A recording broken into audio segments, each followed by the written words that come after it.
Päikese tõusu ajal jõudsime mägedesse.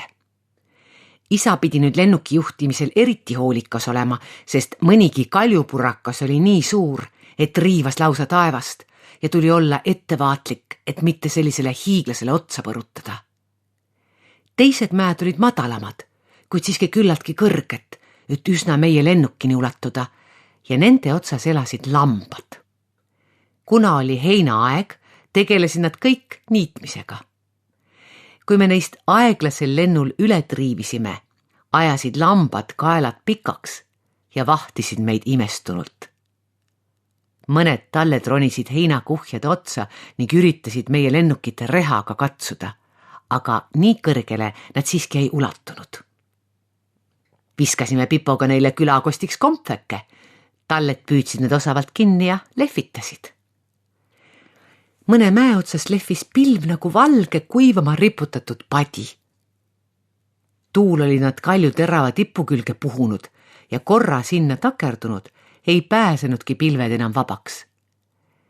Lendasime nii mõnestki pilvest otse läbi ning kui lennuk neist jälle välja jõudis, kattis meie riideid õhuke pilvekiht nagu härmatis ja kõrvade taga rippusid peenikesed pilveribad. Korraga nägime, et meile lendab vastu õhupall väikese kondliga. Selles istus uhkes mundris siga, ruupor käes. Tähelepanu, pasundas ta sinna sisse. Tormioht, palun otsekohe mõnda kaljukoobase varjule minna. Kordan, õhus on tormioht, lendamine hädaohtlik. Kuna olime juba ühe tormi ja purje rebestava välgulöögi üle elanud, teadsime hästi, et see pole just kõige lõbusam seiklus. Pealegi ei võinud loota, et meil õnnestub taas kohata nii osavaid rätsepaid nagu sinised elevandid, kes võiksid meie puruks läinud purjesid lappida. Seepärast tänasime siga hoiatuse eest, võtsime suuna lähima koopasuu poole ja maandusime.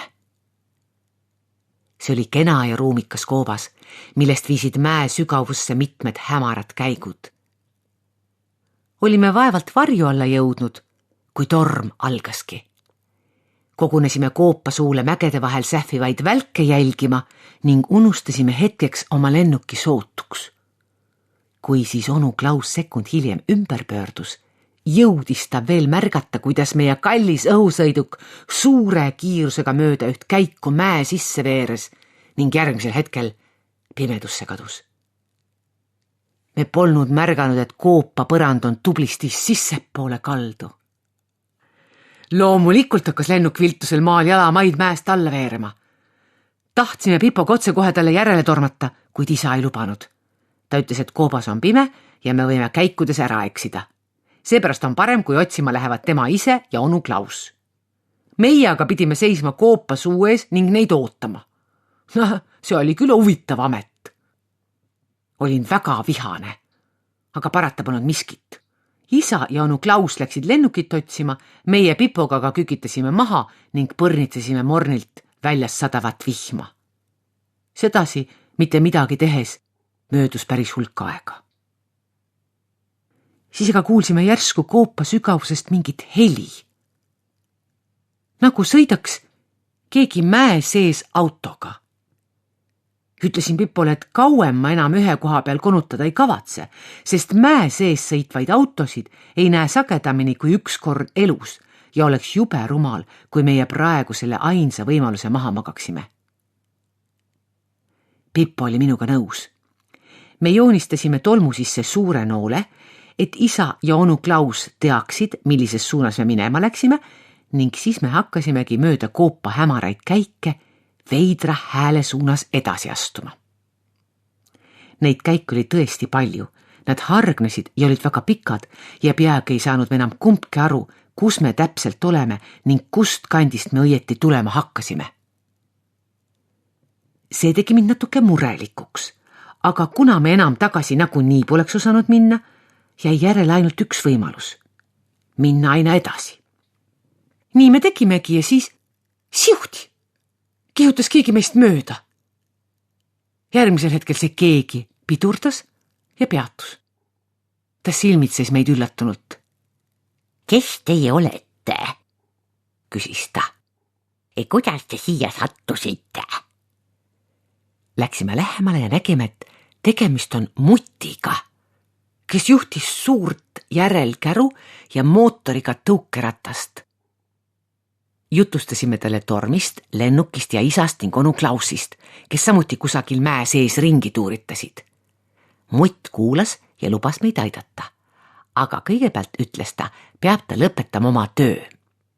Olen seenemeister Juhan, teatas ta. Ja sellise vihmaga lihtsalt peavad seened oma nina sambla seest välja pistma.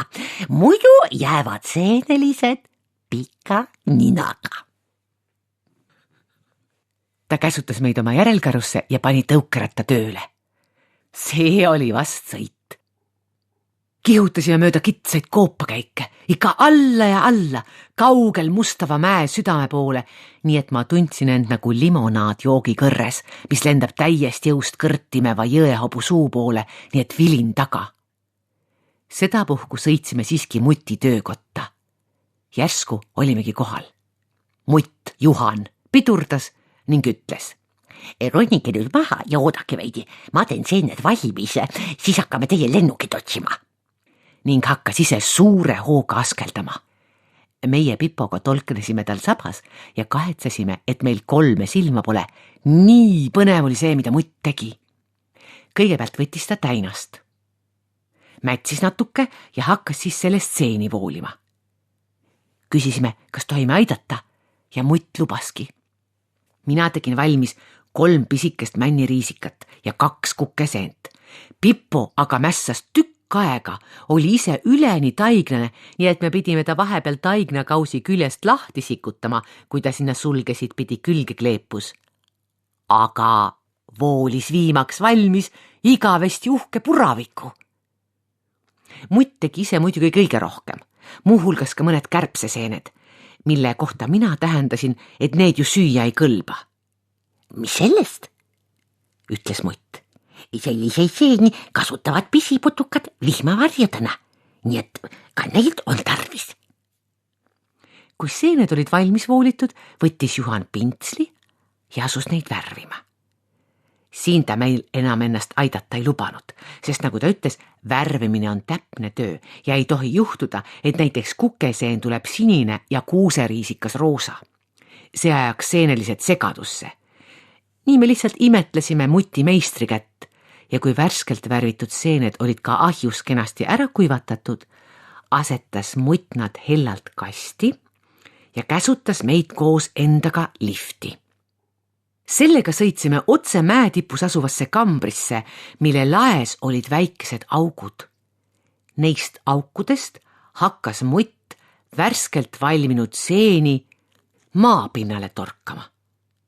Juba õige varsti võis ülevalt kuulda rõõmsaid kilkeid ja läbi lae tolknevad seenejalad hakkasid ükshaaval kaduma. Seenelised olid pärale jõudnud. Minu töö on tänaseks tehtud, ütles Mutt.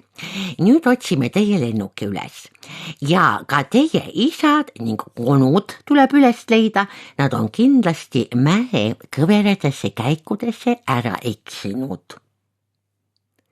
Juhan puhus kaelas rippuvat jahisarve ning kohe roomas nurga tagant nähtavale terve kari roosasid vihmausse. Neil olid sadulad seljas ning uhked suletutid peas. See on kuulus maa-alune ratsavägi, ütles Mutt uhkelt. Kõige kiiremad vihmaussid maailmas. Kõrakes sadulasse. Meie Pipoga polnud muidugi veel mitte iialgi vihmaussi seljas ratsutanud, aga sellest polnud midagi. Vihmaussid olid väga lahked. Nad aitasid meid sabaga lükates ilusti sadulasse ning käskisid kõvasti oma kaela ümbert kinni hoida. Ja siis läks sõit lahti. See polnud sugugi säärane maruline kihutamine nagu Muti tõukerattaga, vaid niisugune mõnusalt kiigutav liikumine. Vihmaussi kaelast kinni hoides võis ka oma pea sinna toetada ning siis oli selline tunne, nagu ratsutaksid voodiga. Mutt sõitis kõige ees ning juba üsna varsti silmasimegi isa ja onu Klaussi, kes üsna kurnatuna ühes käigus konutasid ning üritasid kompassi uurides kindlaks teha, kummale pool oleks targem edasi minna. Mutt tervitas neid ja pakkus kummalegi vihmaussist ratsut. Isa ja onu Klaus olid tõeliselt rõõmsad, nad kaisutasid mind ja isa ütles: ma kartsin juba, et me ei leia enam üles ei lennukit ega ka sind. Ja süüa polnud meil ka mitte midagi, nii et me oleksime nendes käikudes nälga surnud, kui sina meid üles poleks leidnud, kallis laps. Onu Klaus vaidles vastu, et tema on selliseid olukordi üle elanud küll ja suudab kas või oma pükstestki väga maitsvaid frikadelle valmistada. Aga isa ütles, et tema selliseid frikadelle ei söö, isegi suure näljaga mitte. Nad ronisid vihmausside selga ja me kappasime edasi. Ja sealsamas mõnekümne meetri kaugusel seisiski meie lennuk ja kohe tema kõrval avanes ka uus koopasuu.